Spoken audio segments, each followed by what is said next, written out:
Hello everyone, and welcome to the 154th episode of the Poorly Planned Podcast. My name is Benedict. You may know me better as BHL Hudson. Here we talk about movies, TV shows, a bunch of nonsense. With me as always is my friend, co-host, and pizza-eating buddy in a onesie. God. That's pink. Frederick. There's a lot going on today. It's certainly a day full of adventure. We'll say that. Yeah, this is prime potting attire. I would say a pink onesie and pink onesie with nothing underneath. I might add. Well, there you go. And the fishbone necklace because we're matching. Of course. Necklace bros. I mean, it's not really matching, but it's a necklace. But we both got necklaces and we rose, so necklace. It works. Honestly, it could be any number I will of say. bros.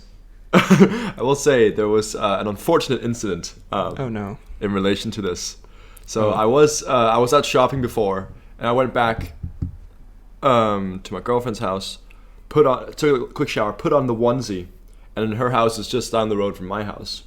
So then I was like, you know what? I can't be bothered to change.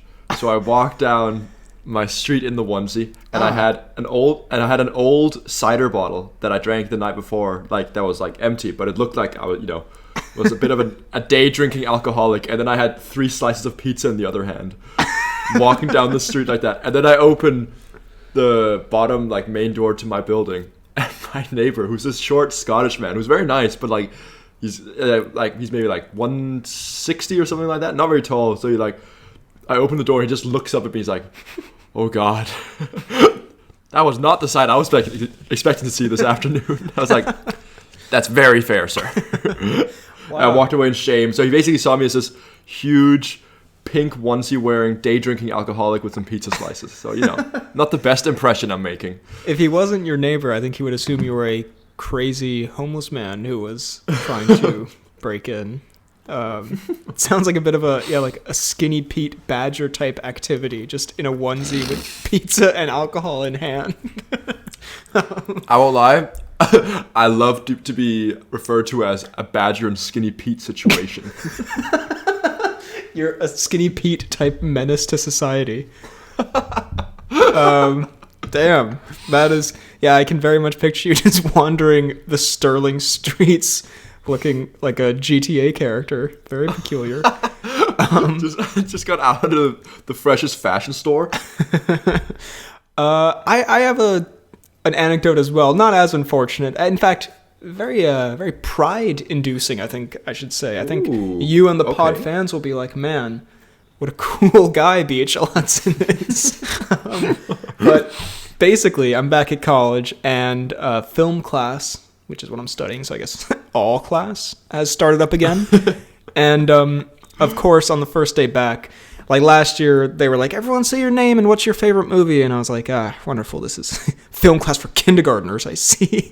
But then this year, they were like, okay, everyone say your name and what movie you saw over the summer that changed your perspective on cinema. And I was like, that's a bit of a step up from last year. Give me your favorite nursery rhyme. Now recite every Eminem lyric. Well, I mean, also a bit of a big ask. Do you have to have seen a movie over the summer that changed your perspective on cinema? I don't think I see many movies in general that changed my perspective on cinema. But, so of course, there were I'm not saying film students are pretentious, but some of them are. And there were the classic, I saw this French documentary about the meatpacking industry, and it was really opened my eyes, and, great. And then, of course, it comes to me, and your boy does go, well, my name is Benedict, and I loved Top Gun Maverick. And I could hear... As you play Great Balls of Fire. I get on the table, and I'm like, excuse me, does anyone have a mustache I could borrow? I could feel the eyeballs rolling in the classroom, and I loved it, because I was like, you know what, I don't regret what I said. And I gave some reasoning. I mean, I was like, well, you know what, with the modern day blockbusters, a lot of CGI and whatever, and this one did practical effects and that kind of thing. It was a innovative way of doing that remake, but it was just, I thought it was just an epic choice, if I'm honest. And I honestly, and I agree, it's by far the probably the best movie of the summer, and also just if you're gonna choose one, should be that. What other one would it be? Should be Teller. Should be. Should be. Don't think, just do, or whatever he says. Yeah. Also, someone, by the way, I didn't realize that you could say a movie that you saw that didn't like come out in cinemas. So someone did actually say Ready or Not, which I thought you would find interesting. Okay. Changed their cinema perspective somehow. I don't get how that would change their cinema perspective. It's a good movie, but I mean. Also, can I say one more thing about it actually real quick? One guy who clearly, maybe I shouldn't say too much in case someone finds this, but who I think fancies himself a little bit the class comedian. He wasn't here last year, he's a new guy. He did say... I can't just say, I so imagine you sitting in the back of the class, surrounded by your posse, just looking up. The fresh meat think he got something, eh? We're all stroking our chins. This man thinks he's bringing something to the table. Thinks he can step on my territory. We've got a jokester in our midst, eh? We go up afterwards, pants him. I don't know. Yeah, I felt like your story's like, oh, I wore this funny outfit outside. And mine is just hateful and spiteful. But anyway, this guy, he seems fine, whatever. But he was like, I would say Thor, Love and Thunder, because when I saw it, I thought I never want to make something as shit as this. And that did get a good laugh. And to be fair... Like, I don't disagree that it wasn't a good movie, but I was just like, go fuck yourself. Like, that was just my first thought. I was like, I don't know. Like, because it's also that whole film student thing of, like, shitting on, superhero blockbusters, which, to be fair, again, we kind of have done lately, because a lot of them haven't been that good. But the inherent, like, hatred of, like, oh my god, can you imagine watching a Marvel movie? And I'm like, nah. Fuck you. So anyway, I'm getting along with the new students very well, clearly. So anyways, everyone loves me as their junior. Yeah, I stood up after and said, fuck you, and then sat back down. That was my favorite movie of the summer. Anyway, so we've gone from last year, my flatmates leaving an ominous can by the door, to now a rivalry with the class jokester. So I think we've started off with a good... a great year. Start. You pick it up where you left off. Yeah. In tremendous turmoil. Anyway, today, back on topic with the pod, we're going to be doing a mini reviews episode, the first one in a long time. So we have them piled to the brim or rim, one or the other, maybe both. We are going to be talking some Thor, Love and Thunder. Finally. Did you see my... Is this from my Letterboxd review that you know that we can talk about it? I saw you rate it on Letterboxd. I can't remember what you said, but I'm sure it was... I don't remember what I said either. Hashtag Horny Crow, I think, was in there somewhere. I believe Horny Crow was there. We're going to be talking Nope, Elvis, Gone Girl, and things that you've watched as well. And other things. And maybe Freddy might interject occasionally. But should we start off... Just to get it out there, after months of anticipation, finally. The people have been shouting our names from the rooftops. The poorly planned review of Thor, Love and Thunder. I changed my perspective because I never want to make something that bad. Didn't know you were the crash clown now. You motherfucker. Stole my joke. I was going to say that. You fucking bastard. It's pretty mid. What did you think? Did you say pretty good or pretty mid? Pretty mid, but... I was going to say pretty mid as well. Like, I think I gave it like 2.5 or 3 stars. Thoroughly average, I won't lie. Yeah. I think I liked it overall. I left entertained. Like, I didn't think it was like a waste of time, but I thought it was a confused kind of tonal mess. It wasn't like funny enough to be a hilarious comedy, but it wasn't like at all dramatically well done to be interesting as a drama. So it's kind of in this weird middle ground of like, it's kind of entertaining, but it's also like, what are you trying to do here? You know?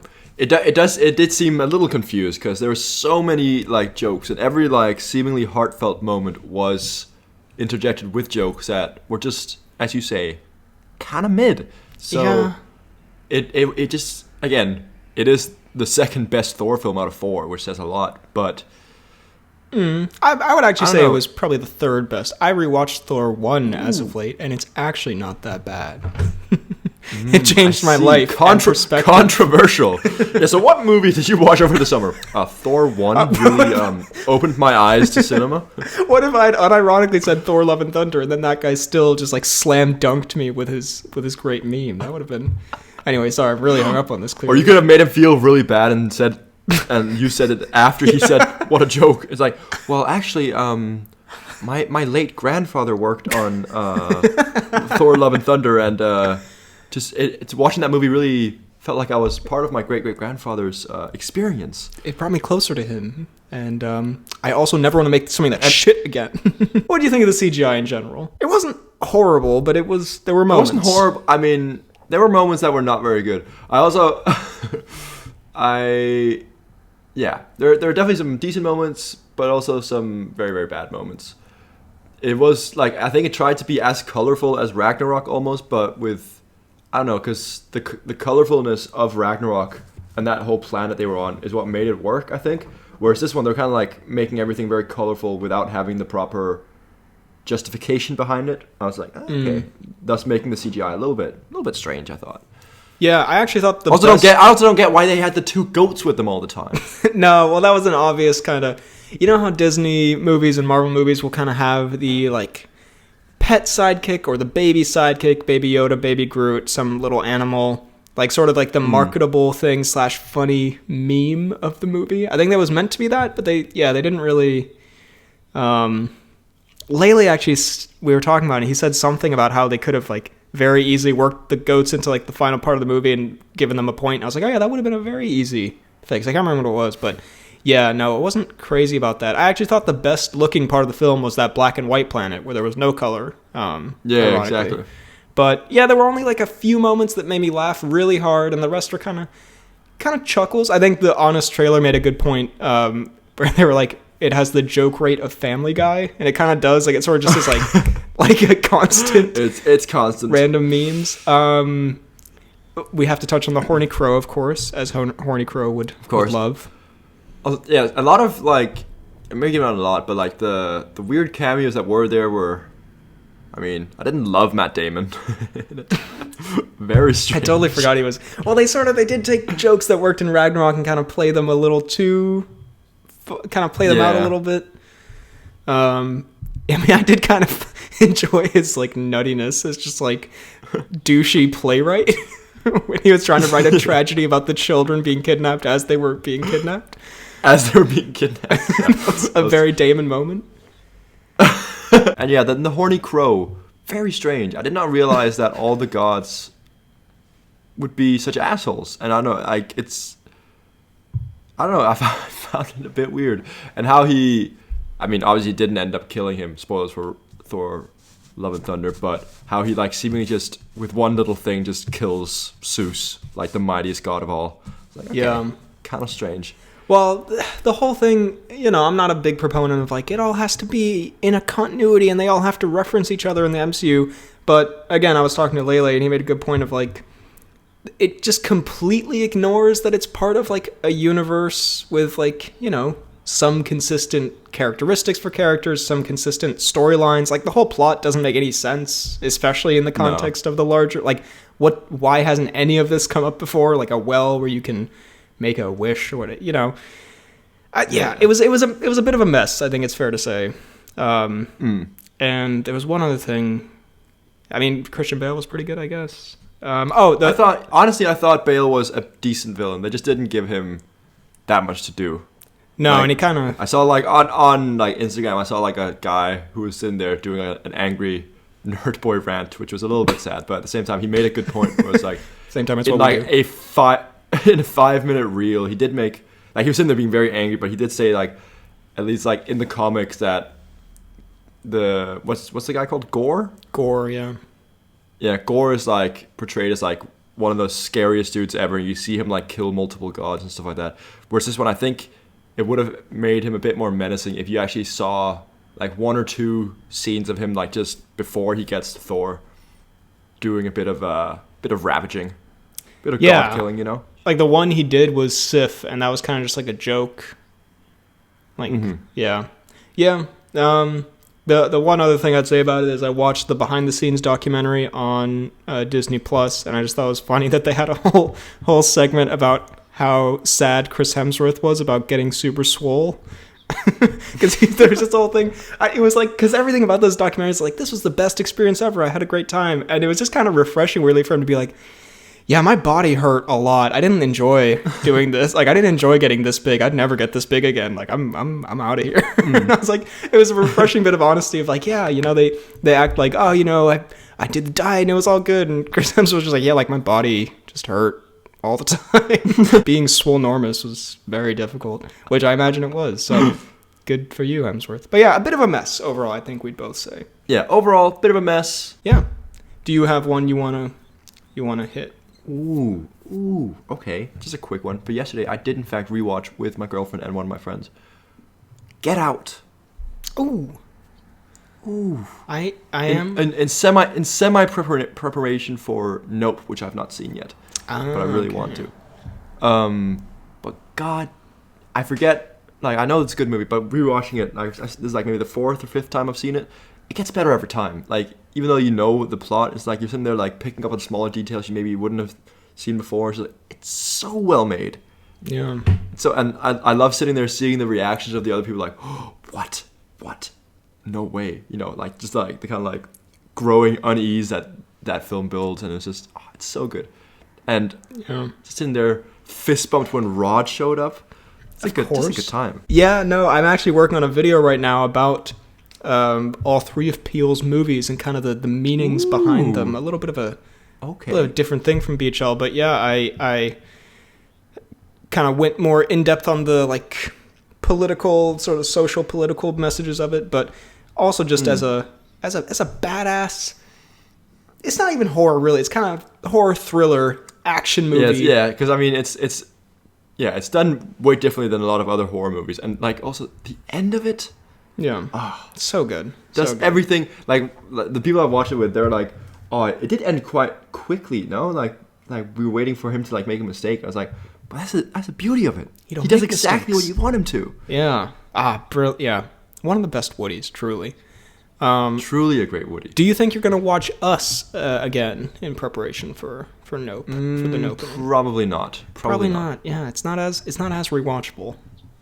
It's not as rewatchable. I've seen Us twice, I think, and it's good, but you only need it's no Get Out. The Duke Dab twice. I do include a joke about the Duke Dab in my video. You'll be very excited to know. Okay, very good. Is there a crawdad joke as well? There isn't. Or is that too much? I'll scrap it. Is that too much to ask for? I'll scrap the months of work I've done and just make Crawdaddy the entire video. Make that the title of the video. Crawdaddy. Gets trillions billions of views. Dethrones Gangnam Style. I don't know what the top is now. I believe it is, in fact, a Cocomelon video. As sad as it is. Well, I'll never dethrone that. Well, should I think I can maybe save Nope then for when you've seen it. Okay. We'll save our thoughts for that. I will then hit another highly anticipated pod review of Elvis. The fans burst out in laughter and hoorays. They scream a hip hip hooray 3 times a piece. I did watch. The time is nay or nigh. By the way, this is so long ago, did you see Anthony Joshua's like kind of meltdown in the ring after his last fight? I have not seen it, no.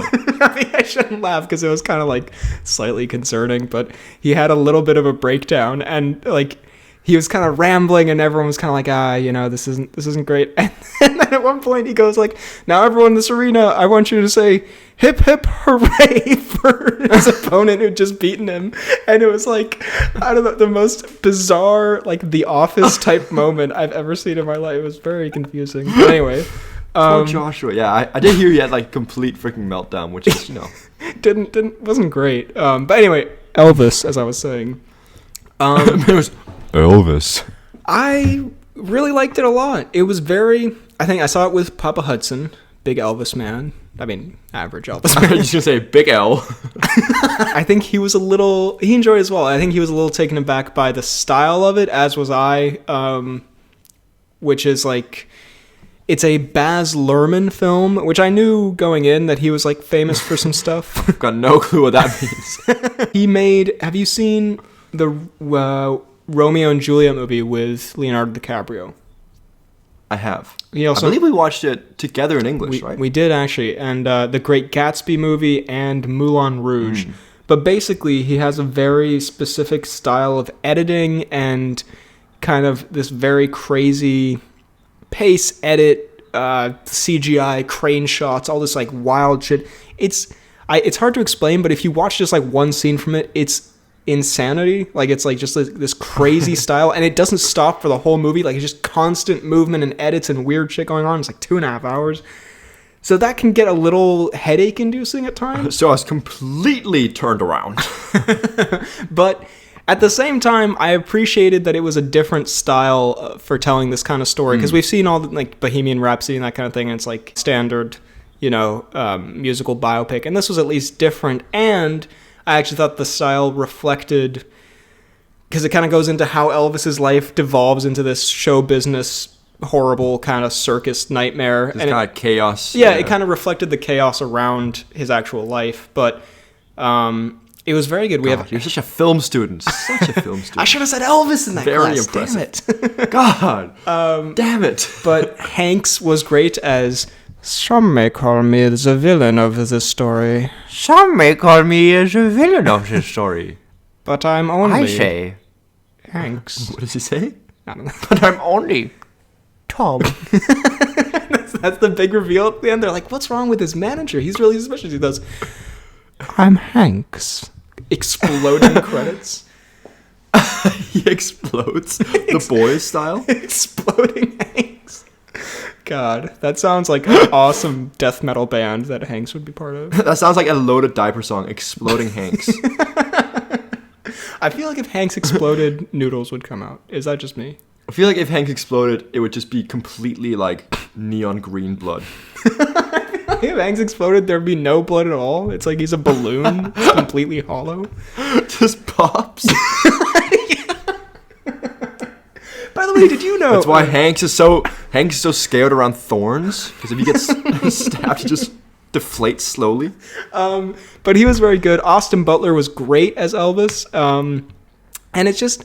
I mean, it's a very specific style that if you don't like the style, you're going to hate the movie. But if you can settle into it, it's very enjoyable. And there's one scene, like one of the first scenes where they show what Elvis, like, his dancing and his singing, whatever, and what it does to, like, the women in the audience. And I thought that was, like, just a very well done scene. They're all, like, freaking out and they can't, like, contain themselves. And it was just a very well done scene. I think if you watch the movie, you know what I'm talking about. But just a really, really good movie, I'd say. So I think you'd like it, actually.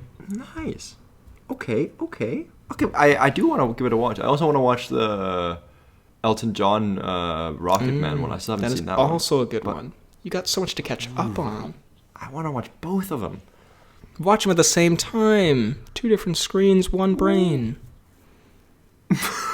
I went to the cinema last week, to watch Orphan, First Kill. Ooh. Orphan 2? Still a grown woman? Spoiler alert. Still got no parents. It's not related to the first horror film. It's a genuine, just heartfelt Orphan drama. 2. The dictionary definition is still very accurate. How was that? I also saw on Letterboxd you watched the first Orphan film. Yeah. So I won't lie. Probably would have been the most nutty Woody movie ever. I love and hate to hear that.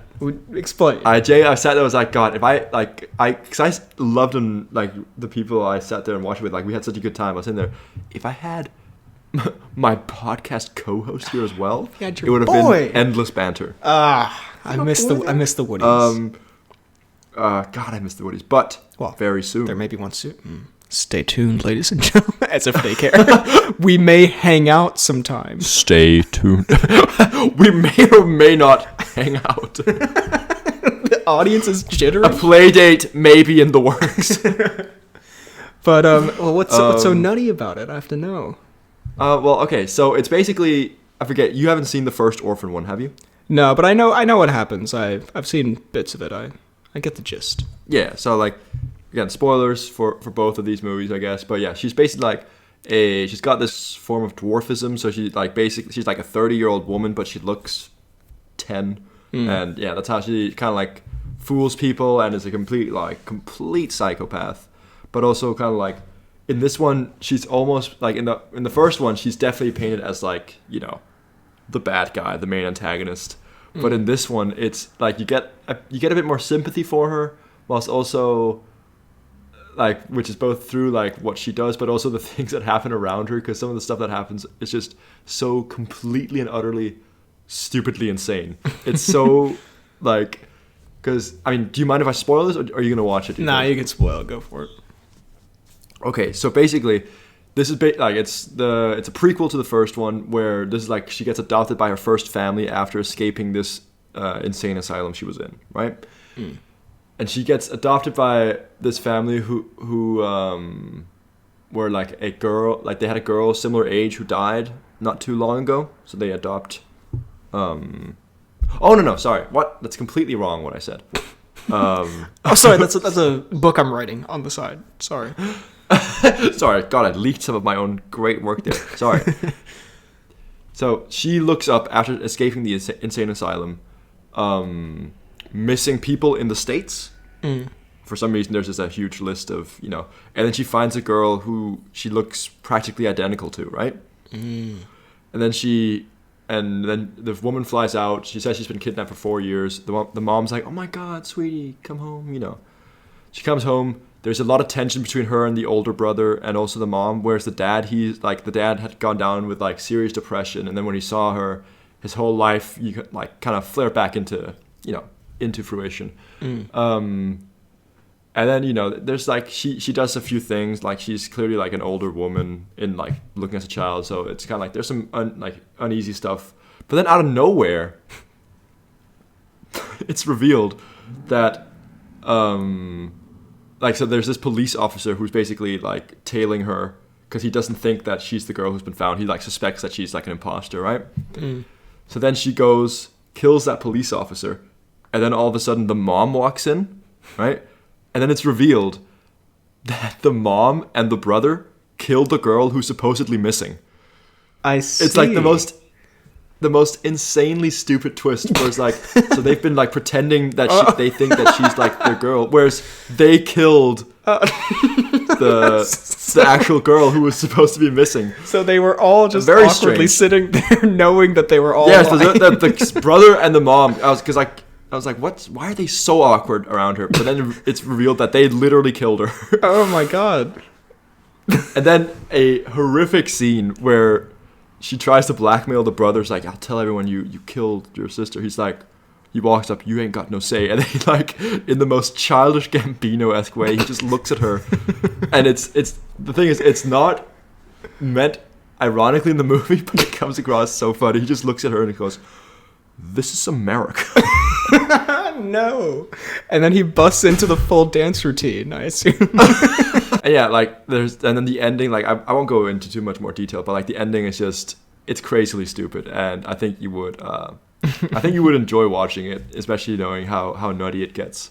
So it's a bit of a nutty, so bad it's good horror kind of vibe. It is. It's genuinely like towards the beginning, it's very similar to the first movie, but then it takes a complete turn, and it's just like, what is going on? Like, so bad it's good kind of thing. Damn. Okay. You know what? I had no interest in the Orphan movies, but now, and that has not changed. But now, all right, maybe a shout. Yeah, I recommend. Well, I don't know which transition to take here, because I have either speaking of what would have been a great Woody movie, or speaking of a bit of a thriller horror. I'll go with the Woody movie. I'll go what would have been a great Woody movie. I did go see this movie called See How They Run, which I think we've talked about on the pod. Okay. It is, in fact, a Knives Out, Murder on the Orient Express type mystery film, but more Knives Out-y, because it's sort of very self-aware. It's playing on it's about like a murder mystery that happens to the cast of a play of a murder mystery, so it's all very meta, it's all very self-aware. And in the Poirot role, it stars Sam Rockwell, and as his assistant, Saoirse Ronan, and it is uberly nutty. No, I mean, it was, as a movie overall, it was okay. Like, it was pretty fun. It was very short. It felt almost like not even like a movie, really. It was kind of just like a fun little thing. But it was just, I don't know, it was it was exactly kind of a movie I think we would have enjoyed a lot, because it's, I don't know, Rockwell is just this complete loser alcoholic detective, and Saoirse Ronan's very charming. I can't remember what the last thing I saw her in was, but she's very good.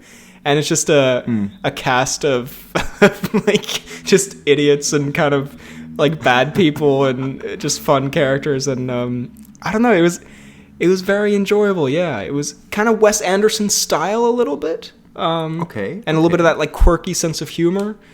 And yeah, I think you would enjoy, honestly. I think it's maybe don't go to cinemas to see it, but I think if it comes on somewhere, I think it's a fun watch. Okay. I mean, I love Rockwell, and I also like Saoirse Ronan. I think she's also very good. So that does, and a little murder mystery whodunit. Yeah, always great. A beautiful combination. So I will say, I might have to. Just so you don't get your hopes too high up, the Rockwell doesn't get a lot to do. Like, he is kind of a little bit one note, which is his character, to be fair. But it's not as nutty of a Rockwell as you might expect.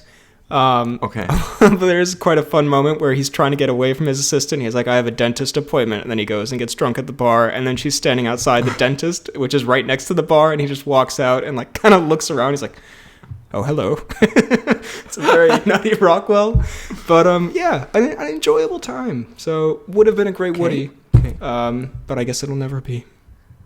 But alas. All right, let me quickly get my letterbox off.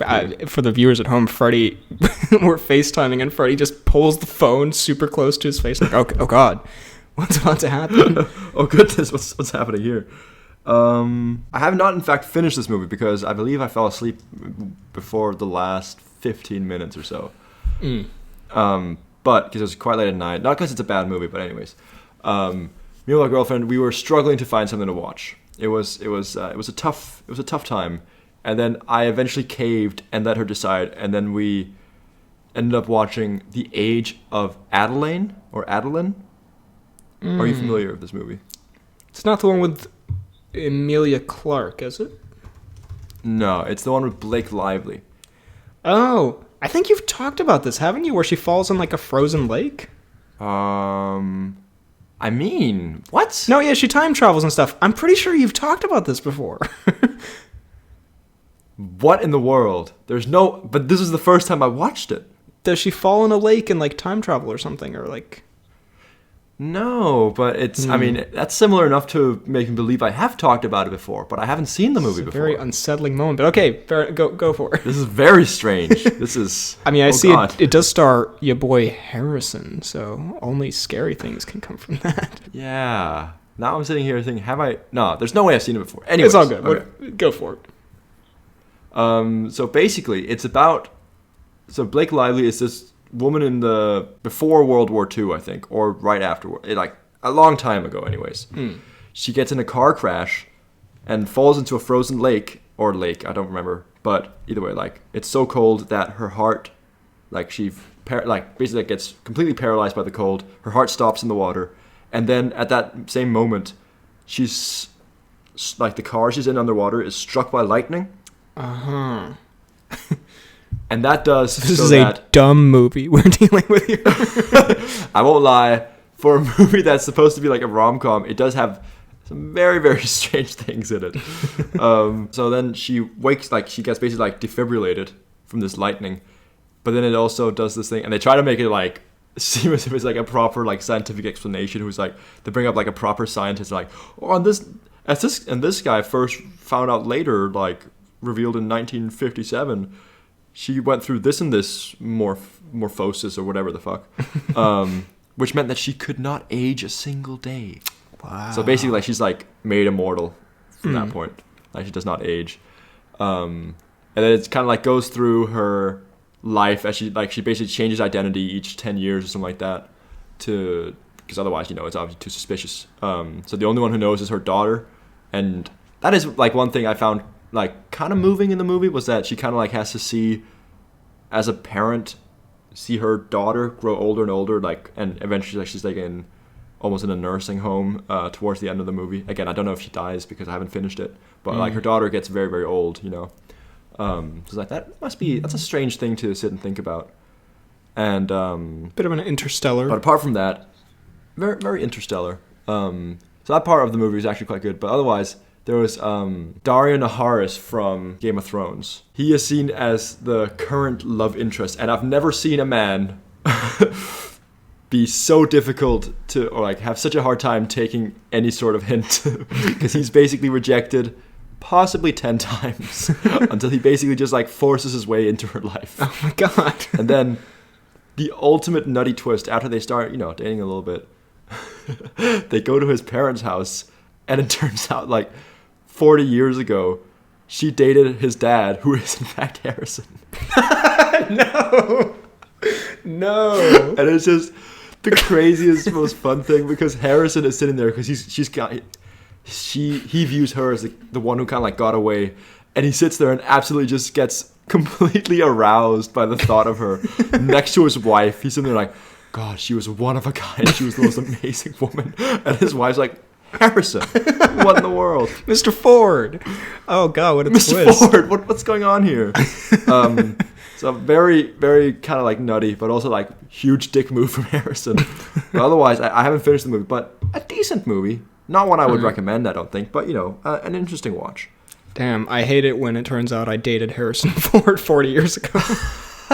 Damn, okay, fair enough. Doesn't sound that bad, to be honest. Also, can someone go back or tell us, has Freddy talked about this before? Because maybe someone else told me about it, but I'm pretty certain you talked to me about a woman who gets stuck in a lake. But I feel like I have told you about it as well, but I'm almost certain this was the first time I watched this movie. I'm so confused. Speaking of, I got nothing. Speaking of women, I don't know.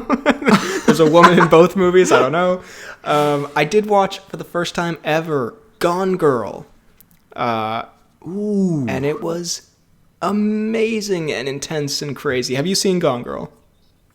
I have not seen Gone Girl. Oh, it is so fucked up. It's so good, honestly. It was funny because it was like 10 p.m. or no, it was like 11 p.m. and I was like, like it's a little too late to start a movie or whatever. But I was like, I guess I'll watch like maybe an hour of this or something. And then I find myself having watched 2.5 hours already, because then someone from one of my friends in America texted me and they're like, "Why are you awake right now?" And I'm like, "Oh shit, I watched all of Gone Girl." It was just so gripping. I remember Prisoners was like this as well, and Last Night in Soho, where you just don't really notice the time. You don't ever check how much is left. It's just very engrossing, and I won't really say much about the plot at all, because kind of anything I say could be a spoiler, so I don't want to spoil it. I mean, you can spoil it, because I've got a vague idea of what happens in it. I think like I somewhat know the plot, where it's like, okay, well, spoilers for Gone Girl you can skip ahead if you haven't seen it, but I highly recommend.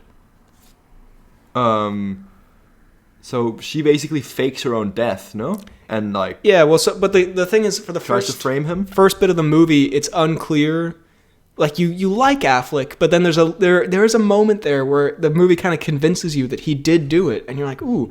But then, big twist, it was her who faked her own death to frame him because he was cheating on her, and just like her like sociopathic games and how she's planned it out, but also how she can't help herself from certain situations. Fascinating and super crazy and dark. Also, I have to say, even though he is kind of a dick, he does cheat on his wife. Not that what she does is a proportional response to that, but it is a very likable Affleck. He's just like kind of the way he handles stuff. You're just like, okay. I don't know.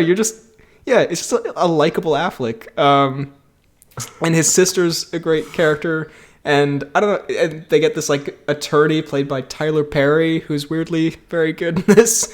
But I don't know, it's also a great commentary on like the media and how the media deals with these kind of cases. Because I remember I was watching a True Geordie podcast, as we do, on this disappearance of Madeleine McCann documentary.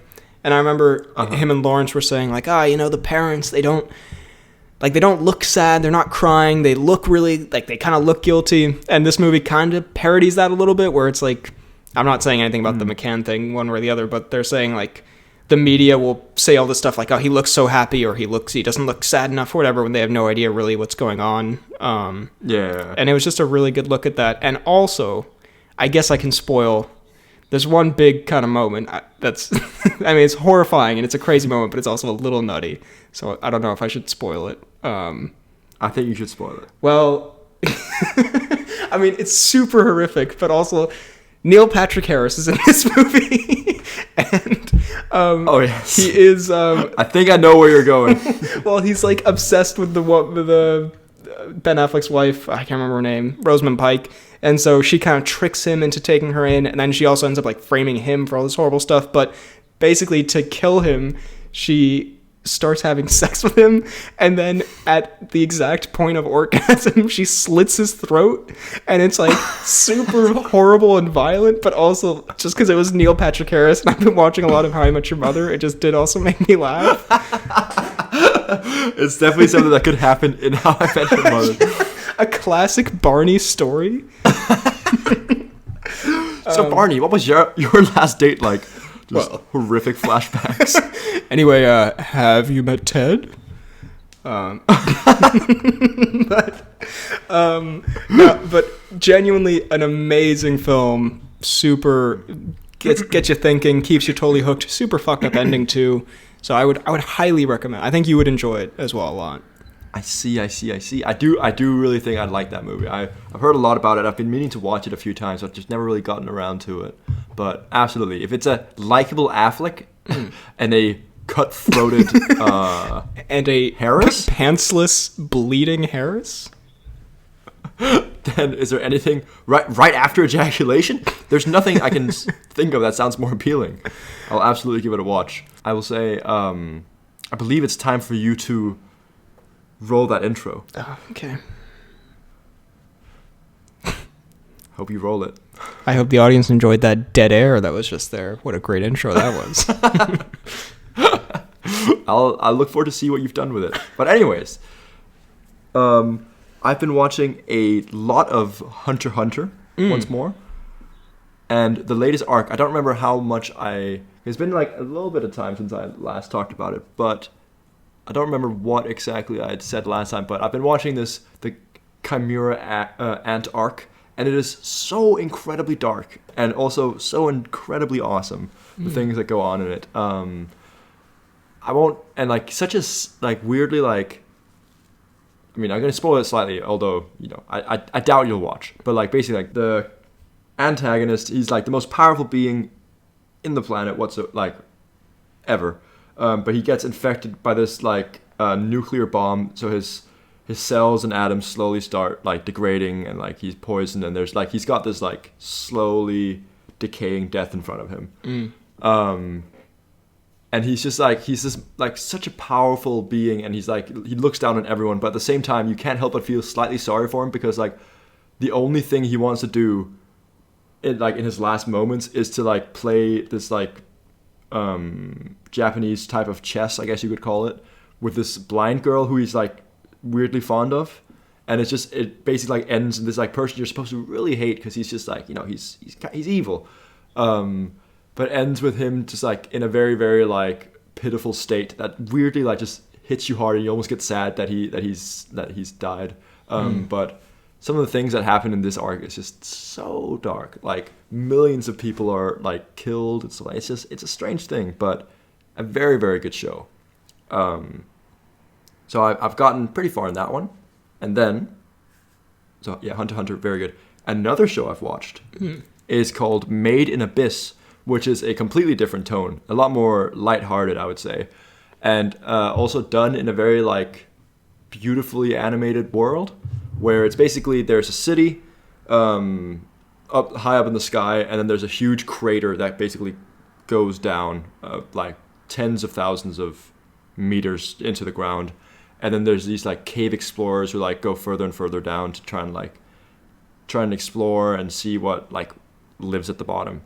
And it's like a very beautifully animated thing, fun characters, and just like a wholesome story as well. So I've been kind of like sidelining those two anime at the same time, and just a good time. It's just, I don't know, sometimes you're after a long day, you get home, watch a bit of Made in Abyss or Hunter x Hunter. It's delightful. Yeah, a little end of the day treat. And I think it's maybe good to have a dark tone and a light tone kind of mix and match so you don't get super depressed. So don't get horrifically depressed. or arguably worse, too the other one. Or horrifically, you end up enjoying life. Suddenly you don't cry yourself to sleep every night. Suddenly you don't hate the new class clown. No, yeah, fair enough. It's been a while since we heard the Freddy Anime Hour, so I'm glad it's alive and well. Well, speaking of it is. Our kind of our unique interests on the show, I do very briefly want to talk about UFC. Won't go into too much. Just one moment that I thought was extremely nutty, and I wanted to share with the listeners. I love when you go into the details. Well, the whole thing was a mess, and I honestly don't even want to get into it because someone missed weight and they had to rearrange the whole card. It was crazy, very crazy fight week.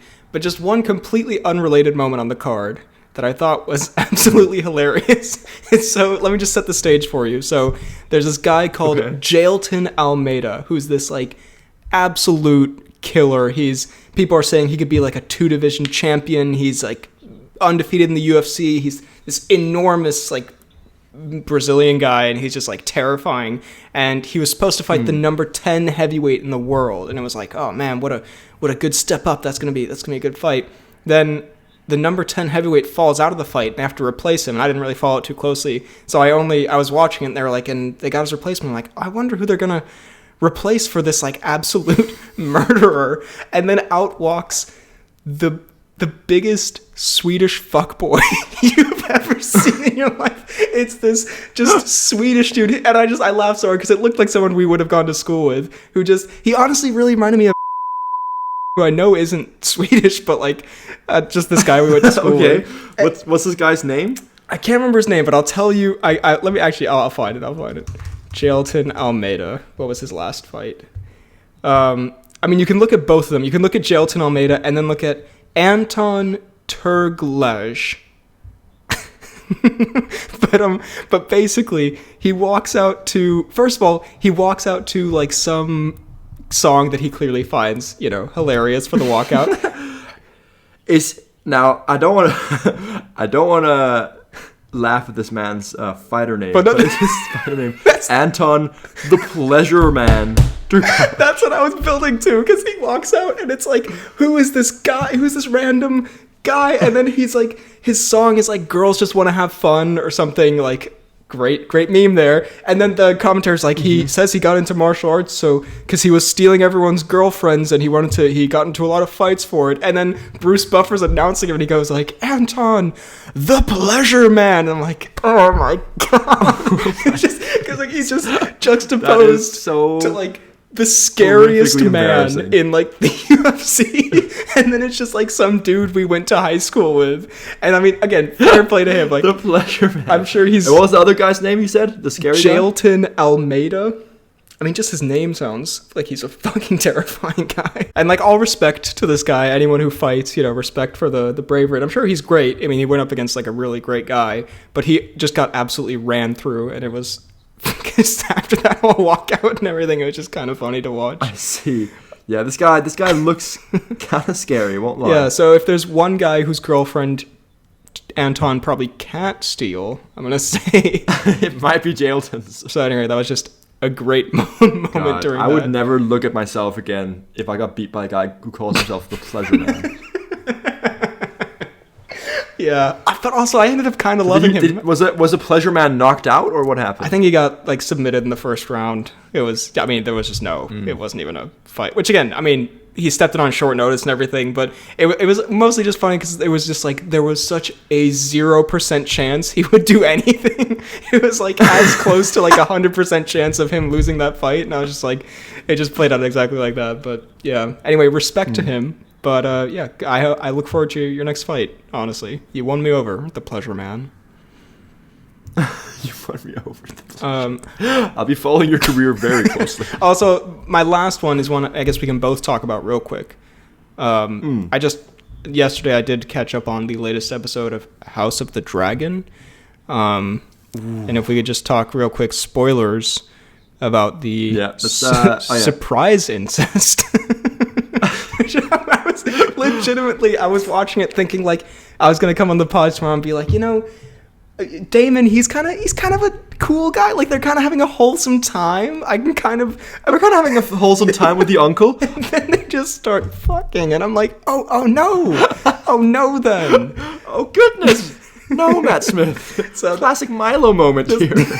Big Milo moment. So, yeah, I don't know. I was just whenever Matt Smith does anything questionable ever, it's gonna be known as a Milo moment. So yeah, I mean, it's a great show. It's still very crazy and compelling, but just they really did not wait that long to get to the incest part. Which I mean, 4th episode in, and I was like, you know what? With the main character, It's I mean, honestly. Not that I enjoyed the incest, but the episode as a whole was very good. I mean, I thought you were going to say the episode on the whole was very horny, which it was. There was a lot of... It was a horny episode, all of the sex scenes for episode 4. Yeah, and then they just like completely overloaded their system and had to do an uncle-niece scene. They didn't even do it on purpose. They were like, okay, sex scene. Oh, wait, fuck, we threw in one with these two characters. Fuck, wrong characters.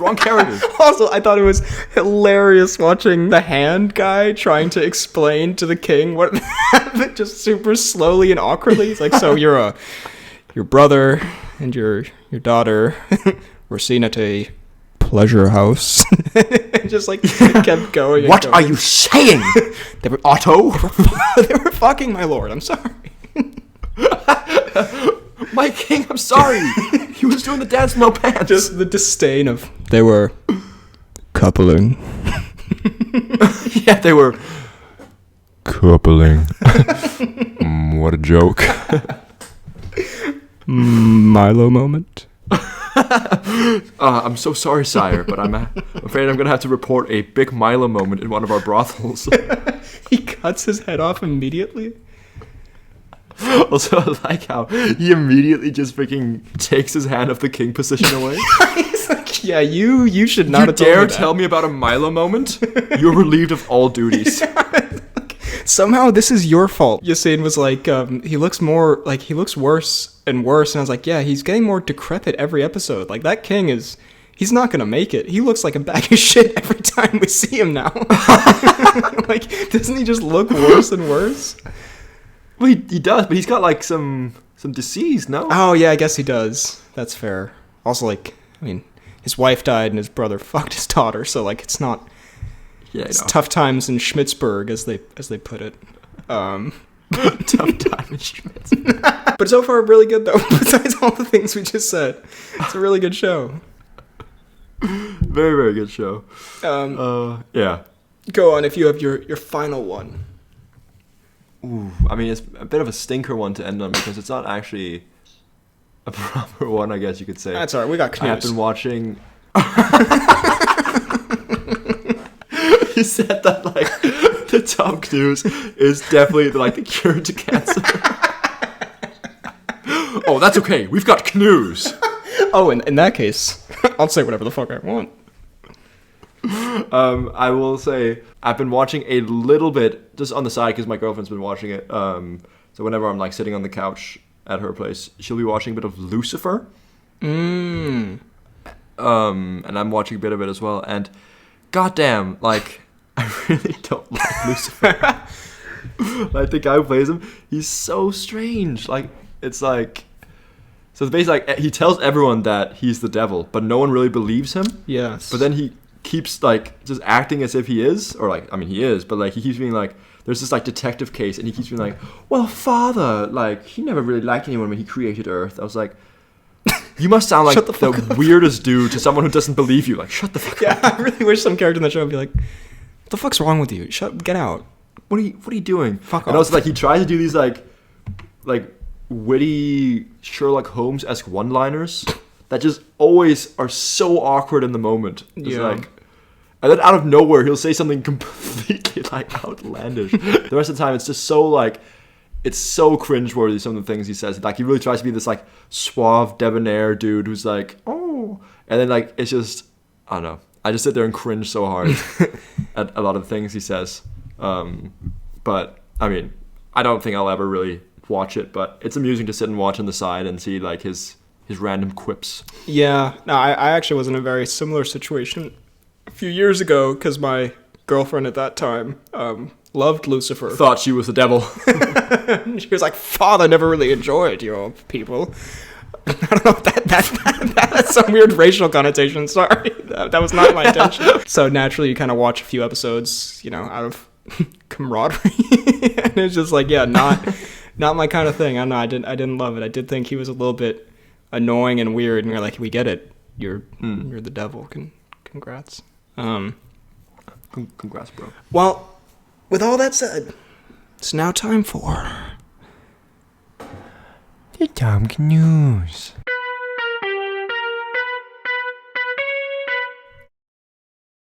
Now we have an exclusive piece of Tom Cnews this week. I don't know if anything actual news-wise has happened. Let's see.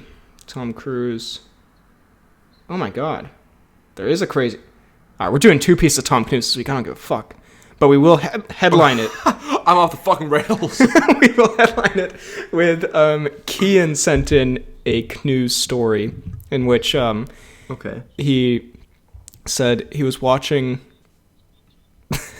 I mean, I've written down a very basic note here, so I hope I recount the story correctly, but he was watching Top Gun Maverick with his uncle, and in the scene where Cruise is riding a motorcycle, his uncle did in fact say, "He's Tom Cruising now," and Cian felt that this was, I believe he said, revolutionary, and he needed to share it with us, which I appreciated. And I did tell him this will change the world or something like that. He's Tom Cruising now.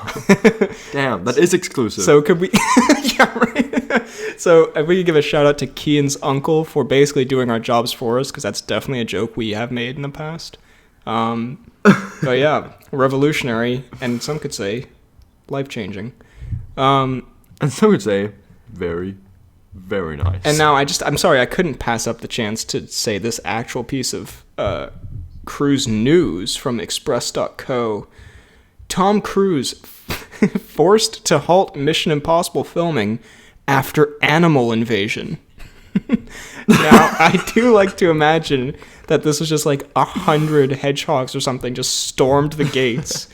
But I guess we have to read here from Express what 100 hedgehogs. What actually happened.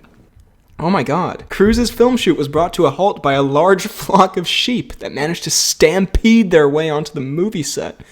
The Scientologist... Why do they refer to him as the Scientologist? That seems unnecessary. The Scientologist was described as, quote, admiring the flock, as he called for the cameras to stop rolling. The 60-year-old star, who is also a producer for the film, then stood to the side to let the rampaging barn animals pass through his set. They make it sound pretty dramatic here. I imagine it's like people were just being trampled to death, and Cruise is just standing there with like a beautiful sigh, like, I love life. They're just the directors being just mauled. God, apparently also a dog broke into a scene earlier. What's happening to this movie? Is Tom Cruise like Snow White or some shit? And he just Where is he shooting this? Why is he shooting this out in like just the middle of Yulen? What's going on? He's on some like granddad's farm. Also,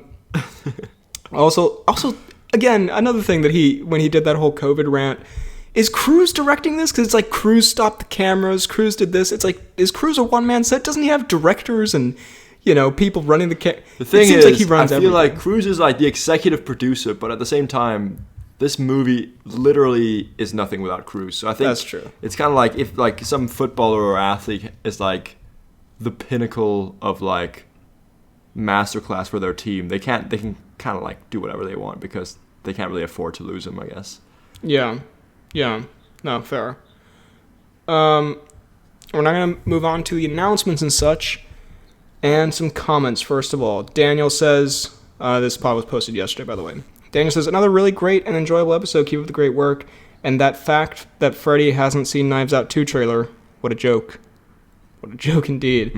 I have seen it now. ZJ says, a great way to start off my weekend after a long week of school. Absolutely. Joe C says, Freddy, what a glass onion. And James Curry says, 4039, what the hell was this?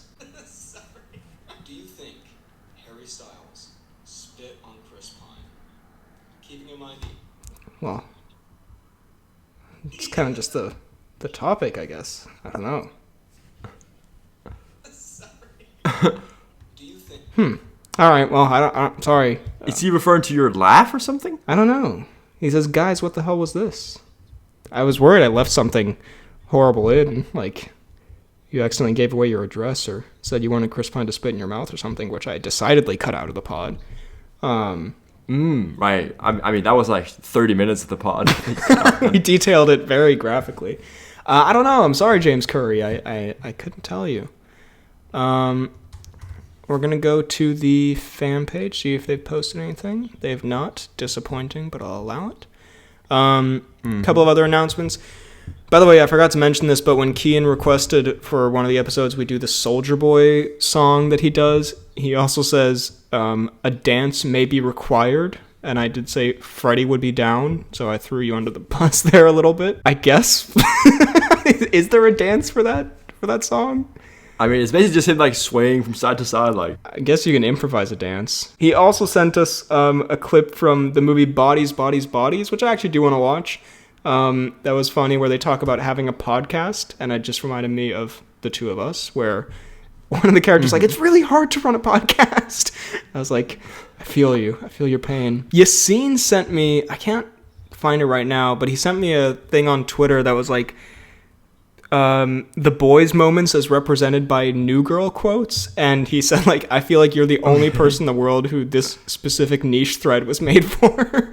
So if you want to find that on Twitter, that's quite delightful. Thanks, Yassine. Absolutely. And then finally, just another film story thing. Actually, I'll save this film class story for next time. We'll save it for a little. I only got so many anecdotes for pod openings. You absolute tease. So thank you so much for listening to this episode. If you enjoyed, drop a like, subscribe, hit the bell button, leave a comment down below what you thought of the episode and what we talked about. You can find me on YouTube, BHL Hudson. You can also find us on you can also find the pod on Apple Podcasts and Spotify if you're listening on YouTube. Where you should subscribe. God, I'm all over the place. Sorry. Apple Podcasts and Spotify. Where you should absolutely subscribe. You can leave a 5-star rating, leave a nice review, and tell when your class asks you what podcast changed your perspective on life, say The Weekly Planet. You can... because I'd never want to do anything as shit as that. Hey, yo! Boom. Roasted. You can find me on YouTube, BHL Hudson, Instagram, Twitter, BHL_Hudson. You can email the pod at bhlhudson@gmail.com. I'm also on TikTok, BHL Hudson, Letterboxd, real BHL Hudson. It kind of like faded out in the distance there. You can find me on Twitter at FDK_DaltSniper. You can find me on Instagram at Fidalgard. You can find me on Letterboxd at FDK_Thwilms. And you can find me on YouTube at FDK Space Gaming. Thank you very much for listening, and we will see you next time.